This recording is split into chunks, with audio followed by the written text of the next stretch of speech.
جب مسجد رحمتہ عالمین نے اس ایک بینر کو لگایا، نوجوانوں کو دعوت دی، سینکڑوں نوجوان آئے، انہوں نے سائن کیے، برادریوں نے اعلان کیا کہ ہم جہیز نہیں لیں گے۔ اگر لوگوں کی تربیت طبی حوالے سے کی گئی ہو تو شاید بیماریوں سے ہم بچ جائیں۔ ہر شہر میں ہزاروں بیٹیوں کی طلاق ہو رہی ہے، اور جن کی نہیں ہوئی ان میں بھی ہزاروں سسکتی ہوئی خاموشی سے دن گزار رہی ہیں۔ وجہ جہیز ہے۔ آئیے نکلیں اس دلدل میں سے، اس مصنوعی نظام میں سے جس میں ہم صرف اور صرف فضول خرچی کرتے ہیں۔ باپوں کو اپنی بیٹیوں کو رخصت کرنے کے لیے قرض لینے کی ضرورت نہیں ہے۔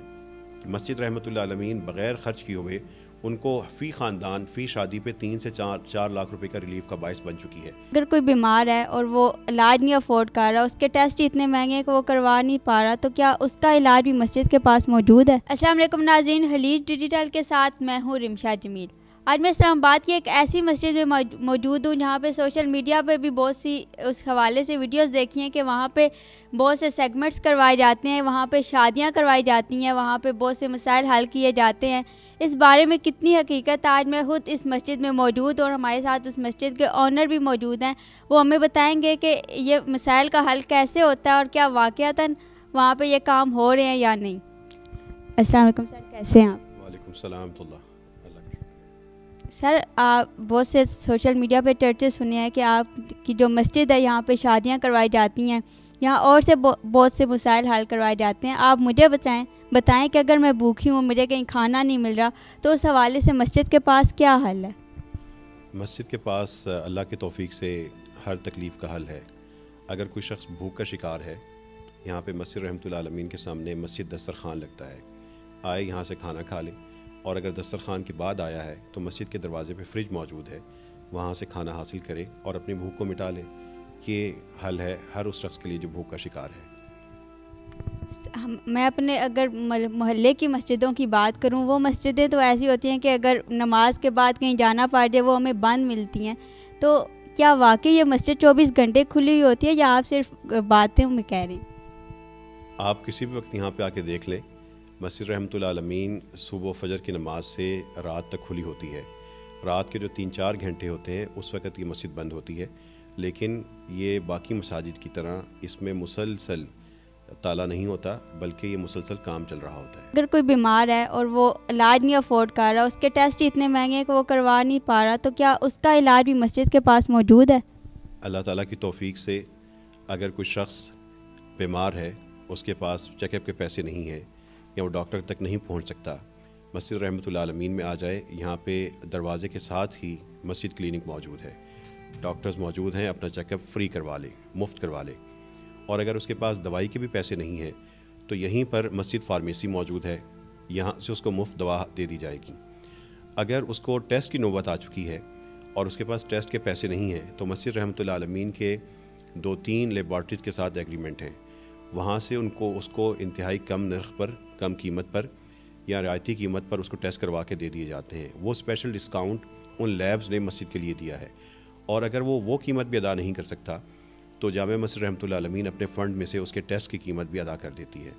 اس لیے یہ تینوں شعبے مل کے، مسجد فارمیسی، مسجد کلینک اور مسجد لیب مل کے یہ نظام بنا کے لوگوں کو میڈیکل کے حوالے سے ریلیف فراہم کر رہے ہیں۔ اور لوگوں کی بیماری سے پہلے اگر لوگوں کی تربیت طبی حوالے سے کی گئی ہو تو شاید بیماریوں سے ہم بچ جائیں یا اس کو ہم کنٹرول کر لیں۔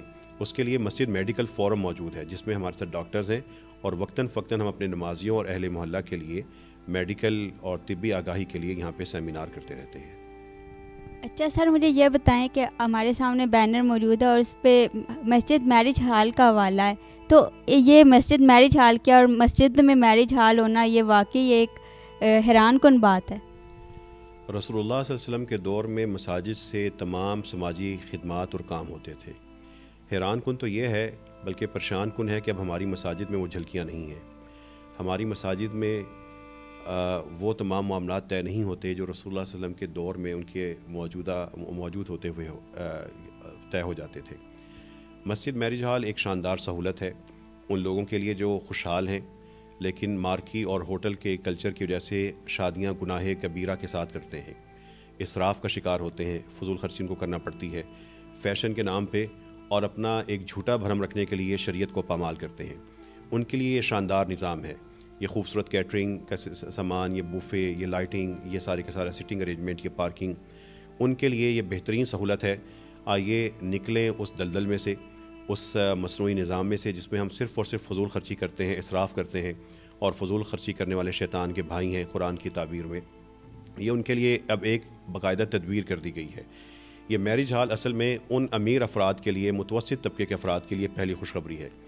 اسی طرح یہ براہ راست ریلیف ہے غریب طبقے کے لیے، سفید پوش کے لیے، جو اپنے ہوٹلز میں، مارکیوں میں جا کے شادی نہیں کر سکتے، گھروں میں گنجائش نہیں، وہ کہاں جائیں؟ آخر بیٹا اور بیٹی کو عزت سے رخصت تو کرنا ہے۔ یہ ساری سہولیات ان کو بالکل مفت فراہم کی جاتی ہیں۔ اگر کوئی بیچارہ اپنا گھر اپنی بیٹے اور بیٹی کے لیے کھانا بھی نہیں پکا سکتا تو مسجد رحمۃ اللہ عالمین کے نمازی ایک قافلہ رحمت ہے، وہ قافلہ رحمت ان کے لیے کھانے کا بھی ارینج کر دیتا ہے۔ بیٹیاں رخصت ہو رہی ہیں، اب نوجوانوں کو اپنی بہنوں کو رخصت کرنے کے لیے اور باپوں کو اپنی بیٹیوں کو رخصت کرنے کے لیے قرض لینے کی ضرورت نہیں ہے۔ مسجد رحمۃ اللہ عالمین بغیر خرچ کیے ہوئے ان کو فی خاندان فی شادی پہ 3 سے 4 لاکھ روپے کا ریلیف کا باعث بن چکی ہے۔ آئیے اور مسجد رحمۃ اللہ عالمین کے میرج ہال سے فائدہ اٹھائیں اور شادیاں کروائیں۔ سر جیسے آپ نے ابھی کہا کہ یہاں لوگ آتے ہیں، شادیاں کرتے ہیں، کوئی ایسا واقعہ کہ جیسے مارکیز ہیں ہمارے امیر طبقے، وہ مارکیز بک کرواتے ہیں، کوئی ایسا واقعہ کہ کسی نے کوئی مارکی بک کروایا ہو یا وہ بہت امیر خاندان سے ہو لیکن اس نے آپ کی مسجد میں آ کے شادی کی ہو؟ ابھی تک جو یہاں پہ شادیاں ہوئی ہیں اس میں 30 کے لگ بھگ مستحق افراد کی ہیں اور 15 افراد ایسے ہیں جو خوشحال لوگ ہیں، خوشحال فیملیز ہیں۔ اس میں جو سب سے پہلے شادی ہوئی، ایک شخص ہے جو کافی ملکوں میں اس کا کاروبار بھی ہے اور گھومتا پھرتا بھی ہے۔ اس کی یہ خواہش تھی کہ میں جب بھی اپنے بیٹے بیٹی کو رخصت کروں تو شریعت کے مطابق کروں، لیکن مساجد میں گیا، وہاں پہ تقریر تو ہوتی ہے، تدبیر نہیں ہوتی۔ لوگوں کو ایک تصور تو دیا جاتا ہے لیکن اس کے لیے عملی نظام وہاں پہ نہیں ملتا۔ وہ مجبور تھا، اس نے اپنی بیٹی کی رخصتی کے لیے اور بیٹے کے نکاح کے لیے ایک مارکی اور ہال کا بندوبست تو کر لیا، لیکن اپنی وہ بچپن کی اس خواہش کے اوپر کڑ رہا تھا۔ جیسے ہی مسجد رحمۃ اللہ عالمین سے اس کا اعلان ہوا، اس نے اپنی وہ بکنگ کینسل کی، جو بکنگ فیس تھی اس نے وہ بھی خوشی سے دستبردار ہوا، اس مسجد میں آیا اور اس نے خوشحال شخص نے مثال قائم کی اور یہاں سے بیٹیوں کو رخصت کیا۔ دیکھیے اصل مسئلہ یہ ہے کہ ہم لوگ مسجدوں میں جا کے نکاح کر رہے ہیں، اس کے بعد سارے کے سارے گناہوں کبیرہ والا کلچر ہوٹلوں اور مارکی میں جا کے کرتے ہیں اور اعلان کرتے ہیں جی دیکھیں ہم نے مسجد میں جا کے نکاح کر دیا۔ مسجد میں نکاح کیا ہے تو وہیں سے سارے کے سارے لوازمات پورے کرنے ہوں گے اور وہیں سے رخصت کرنا ہوگا۔ یہ نہیں ہوگا کہ نکاح کے لیے تو شریف بن کے مسجد چلے گئے اور اس کے بعد ہوٹلوں میں جا کے شیطان کو بھی شرمندہ کر کے آئے۔ یہ وہ دوغلا پن ہے، دھوکہ ہے جس میں ہم جی رہے ہیں۔ اور مسجد رحمۃ اللہ عالمین کا مسجد میرج ہال ایک طرف غریب مستحق افراد کے لیے ریلیف فراہم کر رہا ہے تو دوسری طرف یہ گناہ کبیرہ کے دلدل میں ہونے والے امیر لوگوں کی شادی بیاہ کے کلچر کو ختم کرنے کا بھی ایک وسیلہ بن رہا ہے۔ اگر کوئی ایسا شخص جس نے آرام کرنا ہو، وہ سارا دن کام سے تھک گیا، اس کا گھر دور ہے یا وہ آؤٹ آف سٹی سے آیا ہوا ہے، تو کیا اس کے آرام کے لیے بھی مسجد کے پاس کوئی جگہ موجود ہے؟ مسجدیں مزدوروں کے لیے، محنت کشوں کے لیے، صبح و شام تھک تھک کے چور ہونے والوں کے لیے سب سے بڑا ریلیف سینٹر ہے۔